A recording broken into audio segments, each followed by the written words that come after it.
Uy, grabe naman sa lambot oh. Grabe, effortless. Sarap. Sobrang sarap.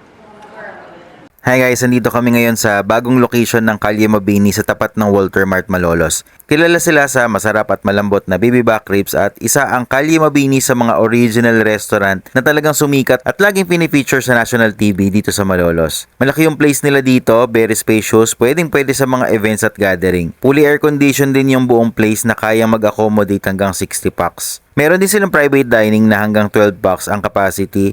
Nung nakita ko to, sabi ko pwede dito yung mga romantic dinner, proposal, bridal shower, business meeting at mga surprise parties. Meron din silang alfresco area kung mas gusto nyo na nasa open air ang table nyo. Siyempre umorder kami ng baby back ribs na talagang sikat na sikat dito sa Calle Mabini at sabi nga nila home of delicious ribs in Bulacan. At totoo naman talagang masarap at napakalambot ng baby back ribs nila dito. Umorder din kami ng mga special flavored rice kagaya ng sinigang ribs rice at nagustuhan ko yung concept nito kasi mismong kanin pa lang ay lasang sinigang na at may kasama na din itong ribs. Ganon din yung kanilang crispy ribs bagoong at adobo rice at lahat ng yan ay nagustuhan ko talaga ang lasa at nasarapan talaga ako. Kung nagutom at nag-crave kayo sa masarap at malambot na baby back ribs na ito, i-follow at i-message nyo ang page ng Calle Mabini o puntahan sila dito sa tapat ng Walter Mart Malolos. Yun lang, maraming salamat.